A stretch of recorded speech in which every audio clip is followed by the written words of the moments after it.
in between 2023 and 2024, Bing, sorry, has improved by over 100% nearly. Yeah, So it's nearly doubled in the amount of traffic that's coming to it. it's mental, isn't it?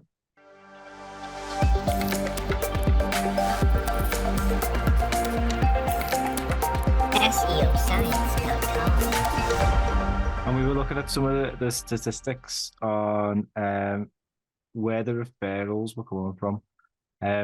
Nico, you're a lot better at maths and stuff like that than me, and you've ground the numbers together, haven't you? And you've found some interesting things. So we compared 2023 and we've compared 2024 so far, because I've been noticing this little uptick within probably the last 2 or 3 months.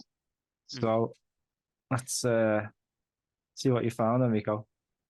Yeah, so so this is in 2023 and 2024. So first of all, in 2023, your site had 86.37% coming from Google and 8.89 from Bing in terms of total traffic, and other traffic accounted for 4.74% of the total.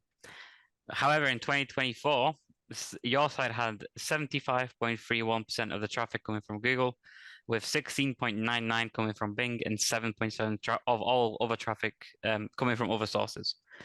So that's a big difference. Like that means that it's under, well, obviously it's not been a full year, but in between 2023 and 2024, Bing, sorry, has improved by over 100% nearly. Yeah, So it's nearly doubled in the amount of traffic that's coming to it. it's mental, isn't it?